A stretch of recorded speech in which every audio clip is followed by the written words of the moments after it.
Hello and welcome to Manchester United, the DNS View. Unfortunately, I am joining you after we have been kicked out of the Carabao Cup by Tottenham Hotspur at the Tottenham Hotspur Stadium. And what an unbelievable game of football, to be honest. I'm still not 100% sure what I watched, but it was a game of football. It's safe to say, for the neutral fan, it was exceptionally, what's the word I'm looking for?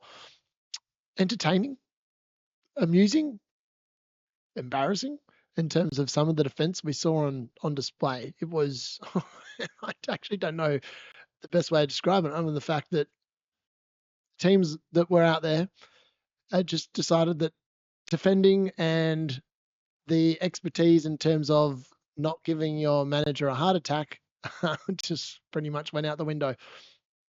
Some of the defending on display was next level pathetic, particularly from Lisandro Martinez. Now,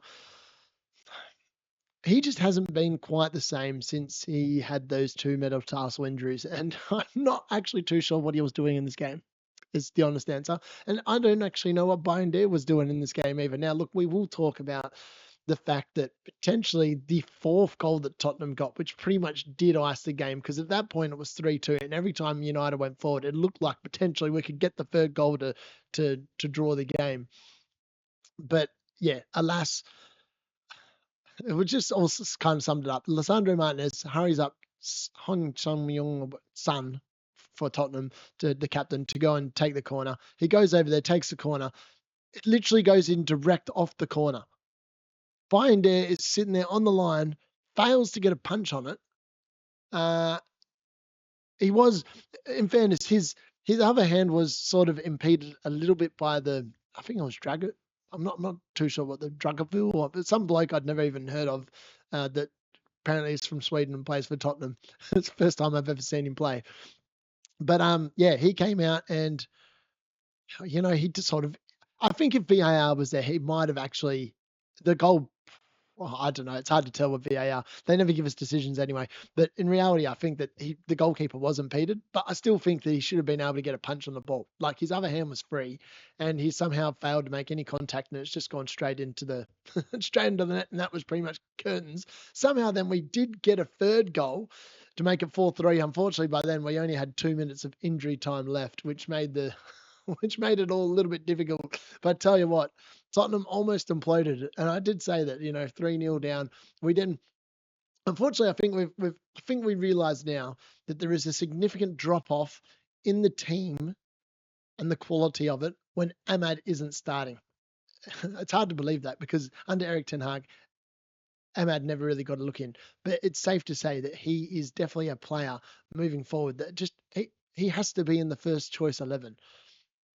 And look, I think that at the moment, considering that Mason Mount is unfortunately going to be spending a little bit of time on the sidelines, I think it does definitely have to be a Ahmad, Bruno Fernandes, Højlund front three moving forward. Now, Xerxes obviously came on here and got a goal, and it was an easy, good goal because of the fact that the Tottenham goalkeeper, literally gave us 2 free goals. It was unbelievable. Like, they were 3-0 up, and then the Tottenham goalkeeper thought, hey, let's make this interesting. So it gets sort of closed down, plays a crappy pass which gets taken out by Bruno Fernandes, who then just cuts it back to Xerxes, who then just taps it into the net.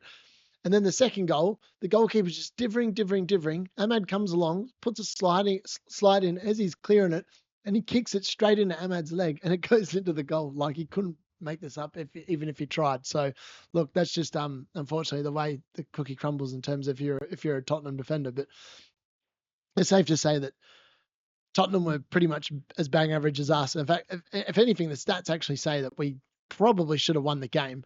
Alas, we didn't. But these things can happen. And unfortunately, it wasn't our day, and we are now out of the competition. I mean, I think the draw overnight was actually, I will have to double check what the draw was overnight. But yeah, it's safe to say that I think Tottenham are going to lose the next game. I actually saw the teams in it, and I thought, I guarantee it's going to be a Tottenham versus Arsenal game and a Newcastle versus Liverpool game. Let's have a look. And no, it's not. It's Tottenham host Liverpool. All right. That's interesting. I thought they'd make it a North London derby over 2 legs, but apparently no. Maybe the draw isn't as rigged as you would think. So that means that Newcastle are obviously playing Arsenal. So we missed out on a double tie with Liverpool, man. That would have been amazing to go to. But unfortunately, it is what it is. Obviously, being over here in the UK, I was hoping for an extra game because then I'd be able to get an extra ticket to go and watch them play at Old Trafford. And I tell you what, against Liverpool, that would have been amazing. But unfortunately, not to be. So, yeah, that's unfortunate. So, look, let's have a look at the stats for this game. It was a weird old game. So, we actually ended up having 54% of the possession. In the first half, I think we finished the first half of 47%. So, we dominated the ball in the second half. And I think that has become the theme over the last couple of games when we've been playing the better teams away from home. We've actually conceded quite a bit of possession in the first half and then really come out the start of the second half, made a couple of adjustments and really got into the game. But yeah, I mean, like the goals we gave away, we gave a goal away to Solanke in the 15th minute. Bayern and Martinez are at fault there. And then obviously the Kulusevski goal, that was just, yeah, I don't know what Martinez is doing. He literally puts it on a platter for Kulusevski. He should have just either not hit the ball, completely kicked it out for a corner, or done something else. He's literally put it on a silver platter for Kulusevski for that second goal, which is highly disappointing. Not what you want to be seeing from a defender. Let's be honest. Then Solanke's third one, like the third goal of the game. Again, it's just Martinez just sitting there watching him, really, and just gets completely turned inside out. And the goalkeeper couldn't do much with the third one. And then the fourth one's just a complete joke, really. It's the best way of putting it. So look, back onto the stats. We had 20 shots to 9. That's how dominant we were in the second half, because I think at halftime it was 6 shots to 5 in Tottenham's favour.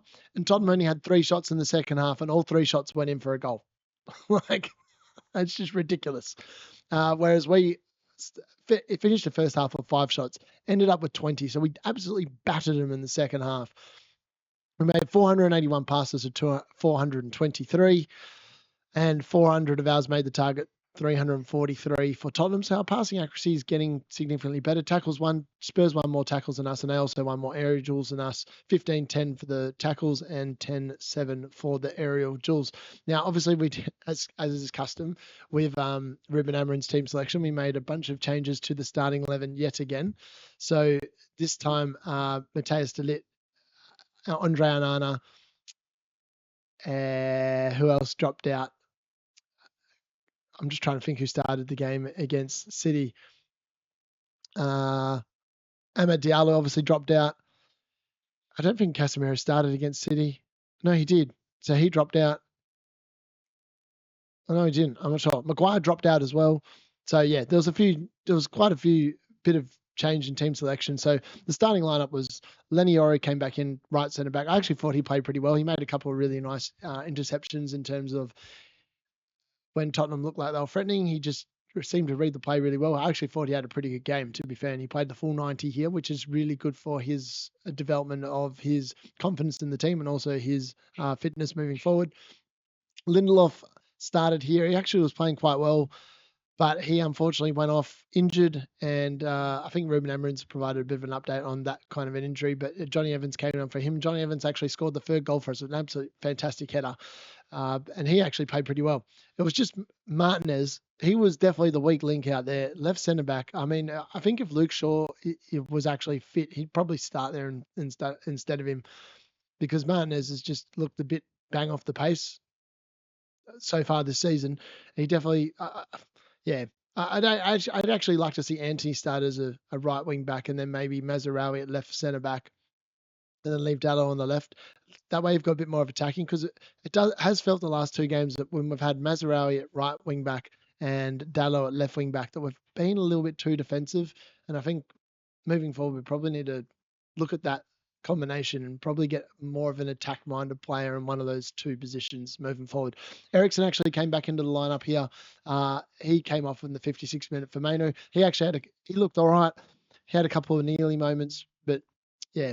Ugarte obviously started in this game as well. He lasted 70 minutes. Alejandro Garnacho was back in the squad, and we'll get into him in a little bit. but he came on for him in the 70th minute. Again, he didn't really offer a lot in the 20 minutes he was on. He ran down a few blind alleys. He did look like he was trying to pass the ball a bit more, so that is definitely a positive, but definitely plenty to work on from his perspective moving forward. Anthony started here. He lasted 55 minutes. He was the obvious candidate to go off Amad Diallo because I tell you what, when Amad came on, it was night and day in terms of the creativity and the threat that was posed by the two players.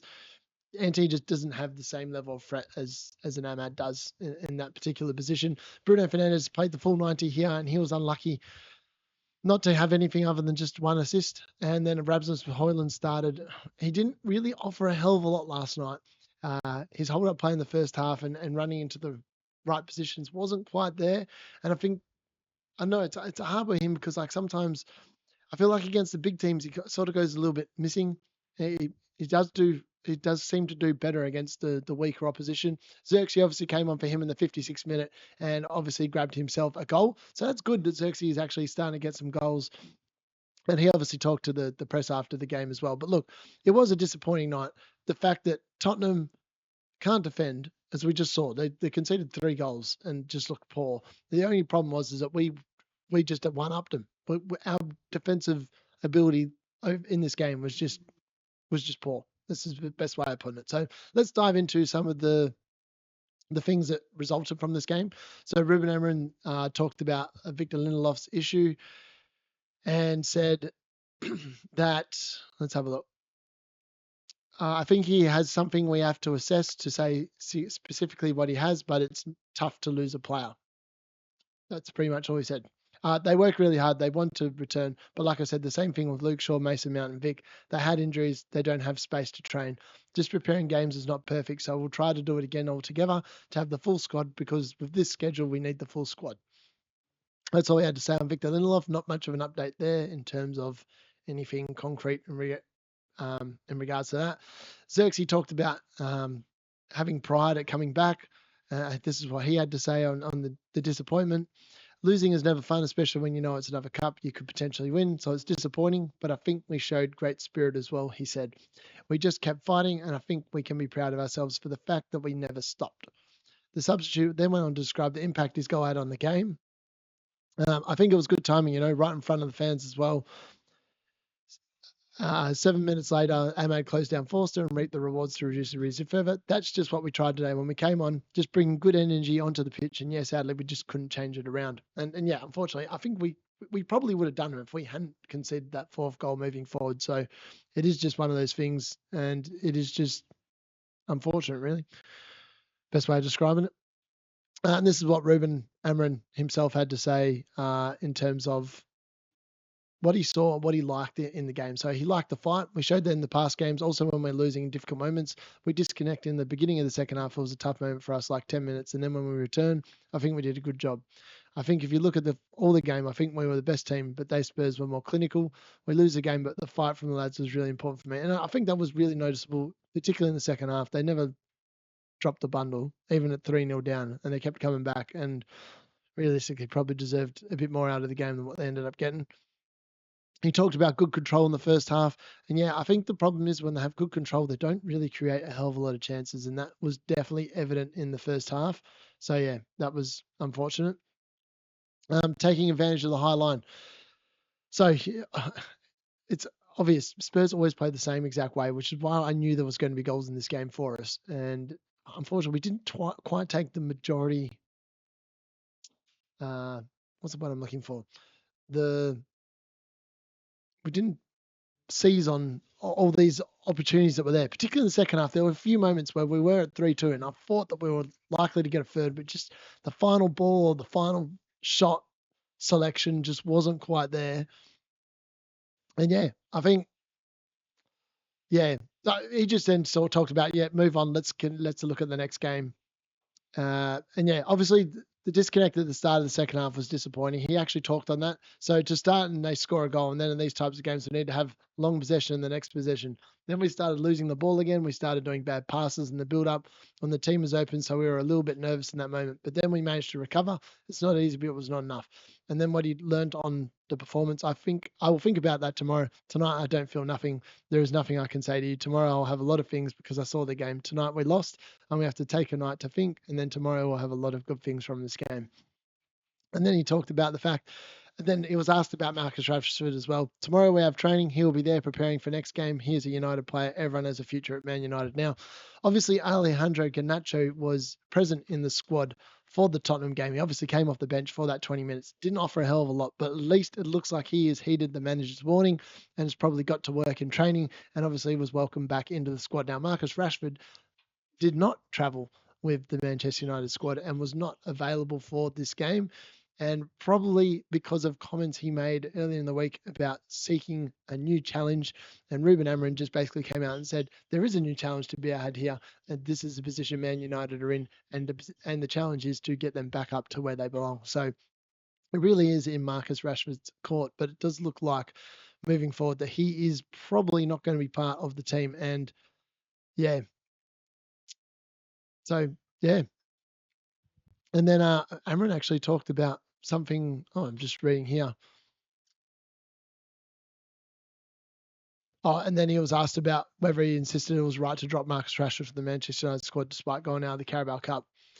And yeah, he didn't feel bad about it at all. I feel that I had to do the right thing for the team, so it's never a mistake. The United head coach said we have to make a selection. I think it wasn't a mistake because I'm always doing the best for my team in my way of seeing things. And I'd agree.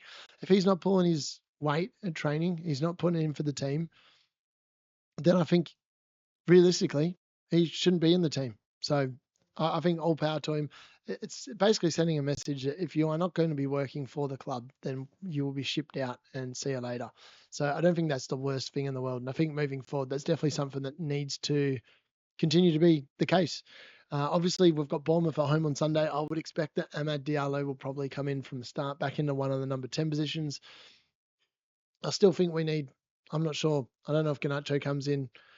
But I feel like potentially we need one of the, I'd like actually even like to see Garnacho try to like a left wing back and see what he can do because he can run and he is quite direct and maybe that is something that he needs to work on. Maybe it's a position he can be tried in because we've seen Anthony tried there as right wing back, or maybe we see Anthony at right wing back and we have one more slightly attacking wing back on Sunday. Either way, I think we should be able to do Bournemouth pretty easily at home.